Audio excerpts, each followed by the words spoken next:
네, 안녕하세요. 마감 클래스 이강무 전문가입니다. 자, 오늘까지 해서 3거래일 동안에 같은 이야기의 시장에 대한 걱정이 나타났습니다. 자, 코로나19에 대한 이 국내 확진자에 대한 급증세인데요. 대구의 특정 지역에 이 집단 확산이 좀 크게 진행되었고요. 그리고 대구 지역으로 시작을 해서 이 지역 전파가 좀 걱정이 나타나주고 있습니다. 우선은 시장에서도 그대로 노출된 상태에서 이 시장에 대한 악재를 이 장중 내내 경험을 했는데요. 전체적인 시장에 대한 동향 살펴보도록 하겠습니다. 자, 우선은 이 코로나 바이러스에 대한 확진이 지역 전파로의 공포감을 좀 키웠습니다. 어제는 이제 대구 지역으로 시작으로 해서 오늘 뭐 서초구, 뭐 김포, 또 마포, 또 충청도 지역, 광주 지역 이와 같이 좀 많은 지역군으로 해서 확산 움직임이 나왔는데요. 일단 이 국시성으로 이제 나타날 수 있는 내용들이 신천지라는 교인으로 해서 이루어지고 있다는 점을 좀 본다라면은 당분간은 좀 더 확진에 대한 이야기들은 계속 반복될 거라고 보고 있습니다. 자, 일단 시장에 대한 기조가 상당히 어렵습니다. 이와 같이 좀 사회적인 이슈에 좀 얼어붙은 마음. 주식시장에서도 투자 위축으로 이어지고 있는데요. 오늘뿐만 아니라 다음 주에서도 좀 시장에 대한 경계감은 좀 필요할 것 같습니다. 자, 오늘 전반적인 시장에 대한 분위기를 한번 살펴보도록 할 건데요. 우선 우리나라 시장뿐만 아니라 아시아 전반적인 시장에 대한 인식이 안 좋습니다. 특히나 한국, 이미 이제 중국에 대한 인식이 좀 불편한 상태에서 한국과 일본까지 또 태국까지 이와 같이 아시아 전반적인 악재가 연출되었고요. 그로 인해서 아시아 통화 전체적으로 약세기 기조가 나왔습니다. 반대로 강달러 현상은 좀 크게 진행되고 있죠. 자, 주요 국가에 대한 통화가 급변하고 있다는 거 눈으로 좀 확인해 보도록 하죠.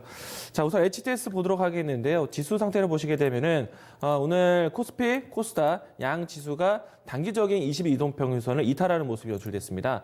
보시게 되면은 이 추세가 바로 꺾였다라고 볼 수는 없겠지만은 단기적인 지지대였던 22이동평균선을 이탈하는 모습이 연출되었고요. 코스피는 직전에 있었던 2250포인트 하단에서 2150포인트에 대한 박스권에 대한 기조로 진행되고 있습니다. 자, 우선은 다음 주에도 이 지점을 지지해주는지 여부를 살펴보셔야 되겠고요. 코스닥에서도 마찬가지로 장 초반 때부터 약세 기조로 진행되었는데 오늘 장 마감 때까지 21선을 이탈하는 모습이 연출됐습니다. 자, 역시나 뭐 같은 추세인데요. 이 코로나 바이러스가 확진되었던 이 창궐하는 이전 수준까지 올라왔었지만은 다시 한번 주가 추세가 좀 내려오는 좀 하단에서 이평선에 대한 지지 테스트를 단계적으로 경험해야 되는 그런 이 시장 대응이 필요할 것 같습니다. 전체적인 시장의 종목들이 안 좋았습니다. 시장에 대한 전체적인 지도를 한번 보도록 하겠는데요. 코스피, 코스닥 장중에 약세한 기조였고요. 단 한 번도 제대로 된 반등을 보여주지 못했습니다. 그리고 이와 같은 흐름이 연출되다 보니까 전체적으로 시장에 대한 종목들도 모두 다 하락세를 보였고요. 이 모습들은 시가총액 상위 종목들이 더욱더 두드러지게 하락을 했습니다. 자, 코스피 쪽에서는 1위부터 10위권까지 모두 다 하락하는 모습이었고요. 코스닥에서는 일부 개별주에 대한 반등은 있었지만은 전체적으로 약세한 기조로 하락을 했습니다. 사실 따지고 보면은 중소형주들은 그러니까 대형주들이 우선적으로 모두 다 빠지면서 중소형주들은 그런 모습들을 동조하기보다는 좀 관망세였었는데요. 일단은 시총 상위 종목들이 무너지면서 지수가 아래 꼬리를 크게 만들지 못하고 마감을 했고요. 반면에 중소형주들은 그래도 아래 꼬리를 만들면서 마감했다는 점 좀 특징적으로 이야기 드리겠습니다. 자, 그리고 가장 중요한 거는요, 환율의 변화인데요. 자, 우선은 원달러 환율 보도록 하겠습니다. 최근에 이 국내에 이 코로나 바이러스 확진에 대한 부분들이 급증하면서 우리나라 환율에 대한 변동이 컸었고요. 이 때문에 우려되었었던 1200선 라인대가 넘어서는 모습이 연출됐습니다. 자, 그러면은 시장에서는 외국인 수급에 대한 이탈에 대한 걱정을 하게 됩니다. 자, 그런데 이 부분들이 사실 시장에서는 바로 반영되지는 않았고요. 또 하나 확인해 보도록 하겠습니다. 엔달러 환율도 상당히 변동이 큽니다. 자, 최근에 와서 일본도 만만치 않게 이 코로나19 확진자가 급증하고 있죠. 자, 이렇게 되다 보니까 이 직접적인 요인이 크게 작용하고 있는 한국과 일본, 그리고 아시아의 주요 통화들이 달러 대비해서 상당히 약세 국면으로 빠지게 됐습니다. 이런 부분들이 사실 전 세계적으로 진행된다라면은 경제적 위기를 만들 수도 있는데, 자, 지금 보시게 되면요, 투자자별 매매 동향 보도록 하겠습니다. 자, 오늘 장중 추이를 보시게 되면은 코스피에 외국인들이 들어왔다는 표현보다는 나가지 않았다는 얘기예요. 환율에 대한 리스크 환경이 좋지 않은데 나가지 않았다는 얘기예요. 자, 그러면 외국인들이 본격적으로 나간다라면 경제적 시그널에 대한 부분들이 우려되면서 나갈 수 있는데, 지금 유가 가격을 보시게 되면은 오늘 오히려 반등을 했어요. 그러니까 지금의 이 전 세계 글로벌 아시아 지역이 문제를 삼고 있지만 유럽, 미국 또 그 밖에 주요 국가에서 이 코로나 확진이 일어났었던 국가들은 지금은 확진세가 주춤하고 있다라고 측면에서 해석을 하고 있습니다.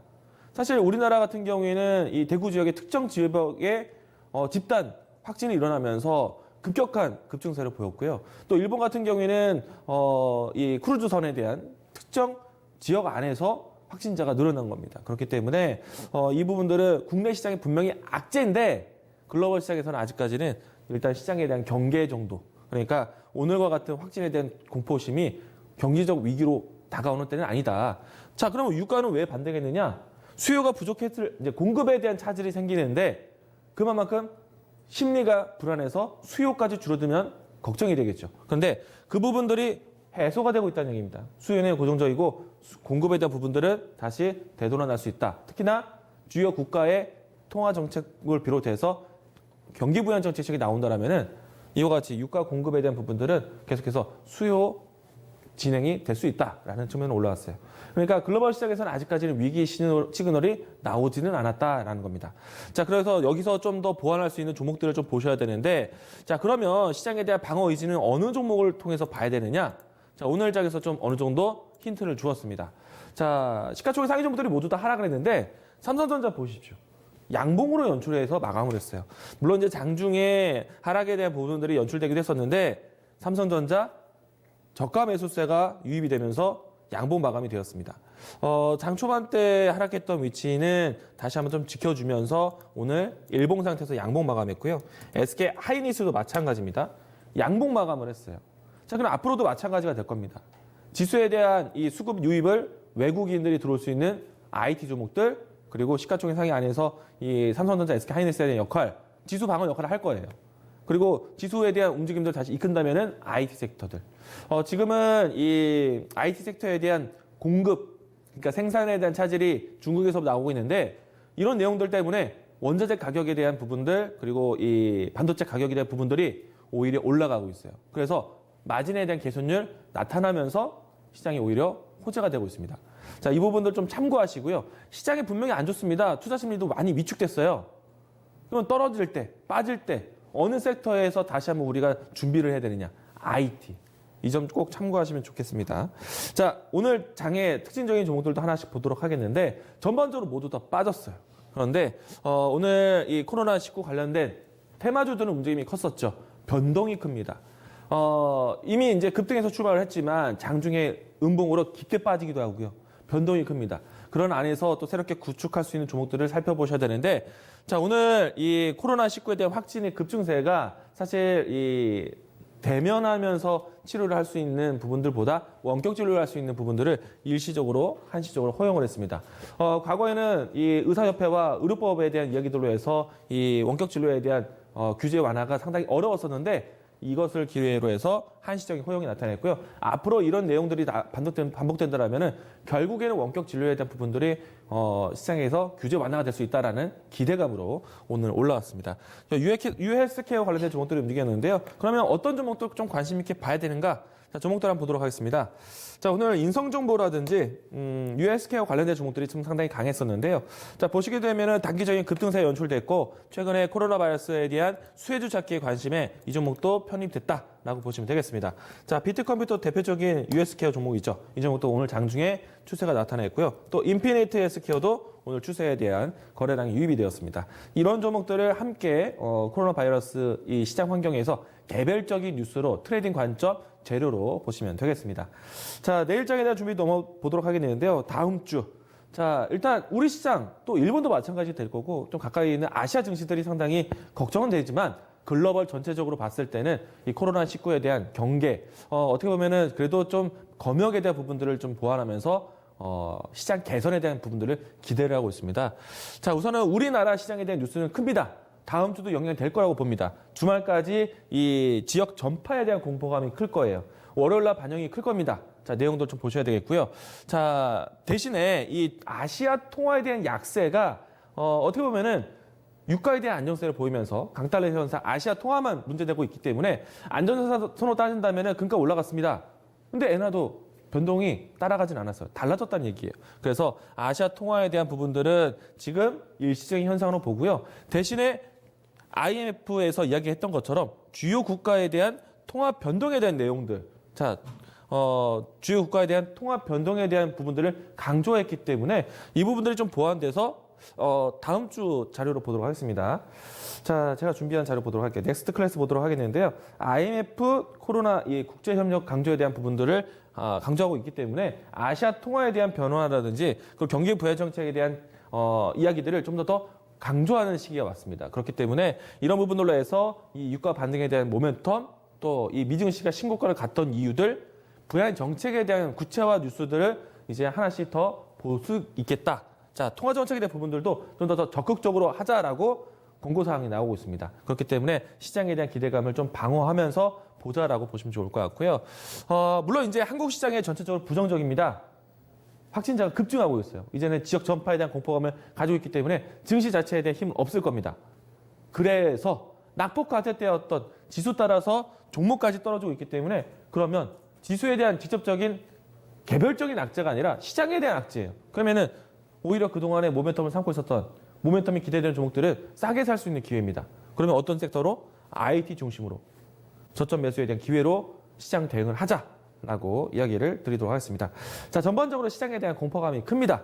투자하기도 어려울 수도 있어요. 자, 그렇기 때문에 시장에 대한 투자 심리는 상당히 얼어 있을 때 누군가는 또 다시 한번 저점 매수할 수 있는 그런 투자자가 있다는 것을 다시 한번 명시하시면 좋을 것 같고요. 지금 현재 진행되고 있는 아시아 통화에 대한 리스크는요. N달러, 원달러, 일시적인 현상이라고 봤습니다. 그러면 어느 수준까지의 코로나 바이러스의 검역 단계가 완화된다면 이 움직였던 통화들은 급격하게 다시 제자리로 찾아올 겁니다.